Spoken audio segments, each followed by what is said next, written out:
Aliás, começamos com uma apuração exclusiva do Bruno Pinheiro. O Bruno teve acesso a documentos que mostram como funcionavam os descontos ilegais nas contas de aposentados do INSS. Vamos lá, Bruno Pinheiro? Então já traz aqui para o nosso 3 em 1 como que esse esquema funcionava. Bem-vindo.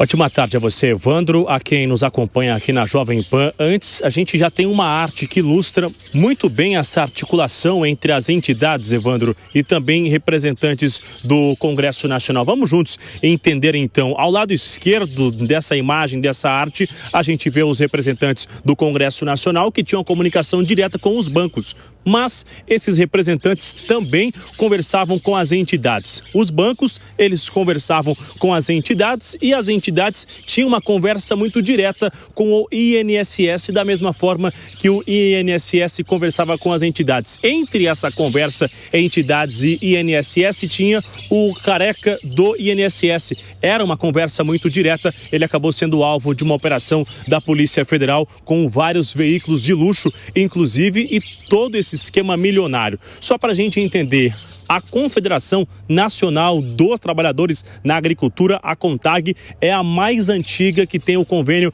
com o INSS. Evandro, eles firmaram esse contrato em 1990, então acumula quase 1.400.000 associados. A Jovem Pan teve acesso a 2 ofícios que foram enviados para o INSS. Um é de setembro de 2022 e outro de outubro de 2023, já no governo Lula. A CONTAG entra em contato, então, em 2022, reclamando, Evandro, da revalidação das autorizações estabelecidas em lei. A CONTAG oferecia, então, uma solução que era de um aditivo referido a este acordo de cooperação, no sentido de ajustá-lo, ou seja, de modo de excluir essa exigência de revalidação de autorização para o desconto da mensalidade associativa. Isso no governo de Bolsonaro. Ela solicita esse ajuste de formulário com urgência, argumentando que a associação seria exatamente excluir.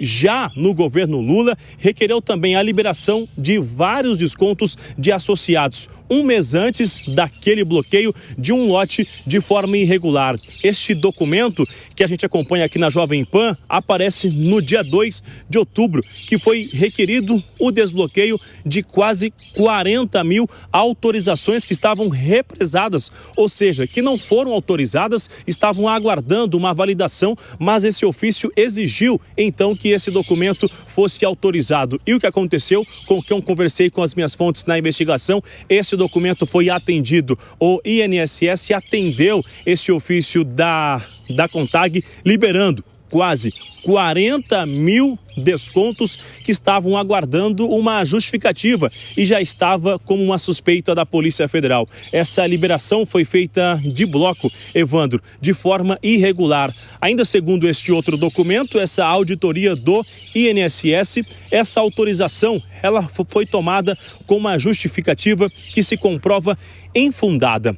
Agora, de um outro lado, Evandro, este outro documento que chama muito a atenção são as digitais de um aposentado. Elas foram utilizadas na tentativa de autorizar também esse desconto. Só que aí o levantamento, um laudo que nós tivemos acesso, revela que tanto essa digital original quanto a digital que foi utilizada para liberar esse desconto numa entidade, ela não configurava, não era a identidade desse aposentado, era uma falsificação. A gente consegue ver essa imagem um pouco mais escura, na verdade, ao lado direito ali, ao lado tem a imagem original, que é a digital do aposentado, e do outro é uma falsificação.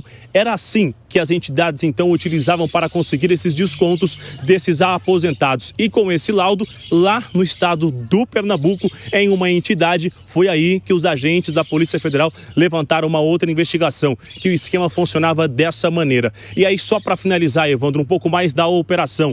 Ainda essa conversa com os agentes do Congresso Nacional tinha um esquema de receber por essa influência, por conversar com os bancos, uma espécie de um valor na mensalidade. Este comprovante revela um valor de R$50 mil que foi depositado para uma pessoa ligada a este parlamentar do Congresso Nacional que fazia uma cobrança todos os meses desse valor para continuar conseguindo articular. E dentro dos bancos tinha um esquema que eles conseguiam usar esses números de documentos, o CPF desse aposentado, realizar este consignado. Quando era na última mensalidade, este consignado era limpado do sistema do banco, ou seja, quando esse aposentado voltava lá para tentar ver ou recolher algumas informações, esse sistema estava excluído, não constava nada nesta agência, mas o aposentado tinha no contra-cheque um desconto ilegal. De acordo com quem eu ouvi, ligados a essas entidades, esse esquema aconteceu com a ajuda de representantes tanto do Senado e da Câmara dos Deputados. Expectativa é que na semana que vem um senador da República seja ouvido na Polícia Federal envolvido nesse esquema do consignado que dava acesso para o INSS. Evandro. Golaço, Bruno Pinheiro. Você nos ajudou a entender muito desse movimento que levava a esses descontos e principalmente o tráfico de influência que havia ali entre legislativo, bancos e INSS. Parabéns pela tua apuração, meu amigo. Se tiver mais novidades, chame a gente aqui ao vivo. Aliás, se você quiser acompanhar detalhes dessas informações que foram levantadas pelo Bruno Pinheiro lá em Brasília, entra no nosso site jovempan.com.br. Tem tudo também nas nossas redes sociais. Até já, meu amigo. Vamos trazer aquela ilustração que o Bruno nos contou bem no comecinho da participação ao vivo dele, que fala justamente sobre esse esquema. Veja bem o quanto essa articulação é importante para que, na fase final, as entidades conseguissem os descontos ilegais de aposentados e pensionistas do INSS.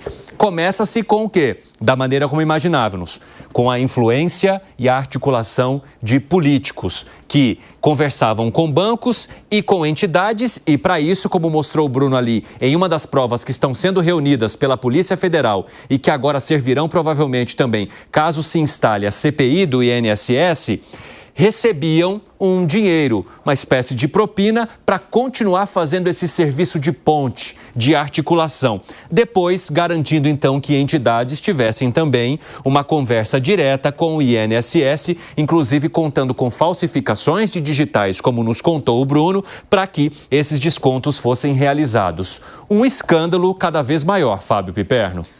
Evandro, bom, primeiro que a participação de políticos não me surpreende, eu já disse aqui, pois é. Até porque já ocorreram denúncias de associações que contribuíram para campanhas eleitorais não muito tempo atrás. Então, é óbvio que há muitos políticos que se beneficiaram desse esquema e não vamos também ignorar o fato de que, no ano passado, os dois momentos em que há um aumento maior foram, por exemplo, em 2022, em relação a 19, 20 e 21, porque 22 tinha eleição. Em 24 tem o estouro da boiada, aumenta mais um monte.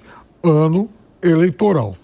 Agora, Evandro, cada vez mais também vai me dando a certeza de que as associações envolvidas, que foram talvez as intermediárias, né?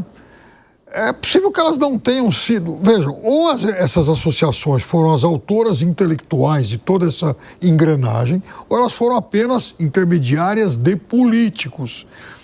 Mas quem operou o sistema foi gente de dentro do INSS. É lá onde está o cérebro, digamos, o motor do sistema. Então, por isso que eu tenho muita convicção de que no dia que essa engrenagem dentro do INSS for de fato desmontada, talvez o país avance no combate dos outros crimes que envolvem benefícios. Porque toda hora aparece gente do governo e fala, então agora passamos um pente fino no Bolsa Família, no BPC de não sei o quê, economizamos não sei quanto. Ora, como é que daqui a alguns meses tem que passar outro pente fino que continuam roubando a mesma coisa? É óbvio que está dentro do INSS esse negócio. Então, talvez, e eu lamento que os aposentados tenham sido as grandes vítimas, mas pode ser que esse novo escândalo de corrupção assombroso, ele também ajude o país a desmontar esse outro esquema. Exatamente. José Maria Trindade, cada vez mais gente envolvida. e de todos os poderes. Como é que você avalia que esses documentos possam servir de argumento para a criação, de fato, agora de uma CPI do INSS, principalmente para afastar pessoas que, de alguma forma, ainda, mesmo que agora silenciadas, né, por causa do escândalo, mas que atuaram de maneira ilegal e continuam, muitas vezes, trabalhando dentro do órgão? Inicialmente se pensava numa operação formiguinha. Eu queria dar parabéns ao Bruno, uma grande apuração, mostrando exatamente o caminho. Havia desconfianças, mas aí fica claramente o caminho deste roubo organizado. Todo mundo sabia, a Polícia Federal sabe exatamente de que havia a existência, o apoio e talvez até chefia setorial de altos funcionários do INSS, né? Do Ministério da Previdência. Isso pode chegar na cúpula do Ministério da Previdência. Uma organização criminosa tão grande assim não passa despercebida por funcionários experientes que sabem analisar o caminho do dinheiro dos aposentados. E os fiscais da Previdência, que são os mais bem pagos profissionais daqui da Esplanada. Eles equipararam os salários deles, dos fiscais da Previdência, com os mais altos salários, que são os fiscais da Receita Federal, os auditores da Receita Federal, para se ter uma ideia. Por que eles não descobriram isso? São 41 empresas. Num mês, se visita todas e faz um check-up de todo o sistema.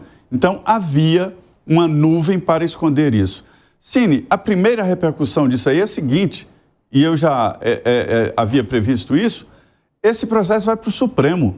A Polícia Federal, ela teve uma habilidade muito grande na investigação de não levar em consideração funcionários da Receita, da Previdência, do INSS, e nem políticos, porque isso fatalmente iria levar o assunto para o Supremo. Mas agora que já foi tirado o véu de cima deste roubo geral, o assunto vai para o Supremo. Vai para o Supremo porque os deputados e senadores envolvidos nesse roubo têm foro privilegiado. Ou seja, é inevitável a instalação de uma CPI no Congresso para investigar até os próprios parlamentares. Muito bom, Zé Maria Trindade. E a partir do momento que se chega no Supremo, Acácio Miranda, você entende que há um caminho mais interessante do que se ficasse apenas no debate político? Eu acho que a gente tem que analisar isso sob algumas perspectivas, Evandro. Quando a gente pensa no Supremo Tribunal Federal e na sua competência, a gente precisa lembrar que o ritmo de um processo no Supremo, ele é muito mais lento que o ritmo que a Polícia Federal vem adotando até aqui. Então isso acaba frustrando as expectativas, especialmente da população, que espera uma resposta e espera por uma resposta rápida.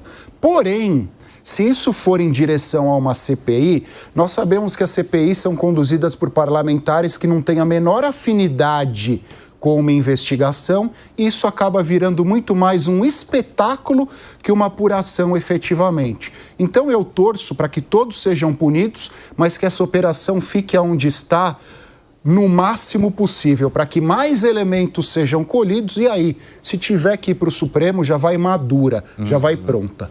Exatamente, porque, Henrique Kriegner, a população não precisa de espetáculo nesse momento, ela precisa de solução, ela precisa de reembolso, aqueles aposentados e pensionistas que tiveram os descontos irregulares, e principalmente que não se haja uma politização de um tema que é muito prático. É preciso, inclusive, identificar se mais pessoas precisam ser exoneradas ou afastadas porque estavam ligadas à corrupção no INSS. Concordo, Evandro, mas a gente não pode esquecer que existe um aspecto político dessa operação. Existe um aspecto político, na verdade, uma finalidade, talvez é o termo mais claro para a gente falar, político. Ou seja, nós estamos percebendo agora essa denúncia que o Bruno Pinheiro trouxe para nós, do envolvimento, a clareza do envolvimento de políticos, dinheiro de aposentados que foi para sustentar campanha política, mobilização política. Como a gente tem falado aqui repetidas vezes, que a Jovem Pan tem enfatizado essa questão, nós precisamos saber para onde foi o dinheiro, quem gastou esse dinheiro, porque esse dinheiro não está parado nas contas das associações que desviaram ali num fundo de investimento rendendo para que depois seja distribuído. Não é verdade isso. Então, aonde foi foi gasto esse dinheiro? Não foi para custear a folha de pagamento de sindicato, não foi. Foi para outros fins, porque é muito dinheiro, né? E nós estamos completando aí 36 dias. 36 dias desde que a Polícia Federal deflagrou essa questão toda, a operação se iniciou e até agora não foi ninguém preso. A gente não teve uma clareza aí na questão de CPMI, nós não tivemos grandes avanços na questão criminal. Realmente tem uma investigação correndo pela Polícia Federal, isso acontece e deve continuar acontecendo. A Polícia Federal tem que ter total independência para isso. Mas e aí? Cadê os responsáveis? Cadê o dinheiro? Agora tem a promessa do INSS de que esse dinheiro vai chegar até 31 de dezembro. Vai mesmo? Com base no quê? Porque bloquearam os bens das organizações que tinham feito depósitos ilegais, saques, né, ali feitos descontos, perdão, ilegais, e deu R$1 bilhão. Nós estamos falando no mínimo de R$6 bilhões. Então, onde é que vai vir os 5 complementares?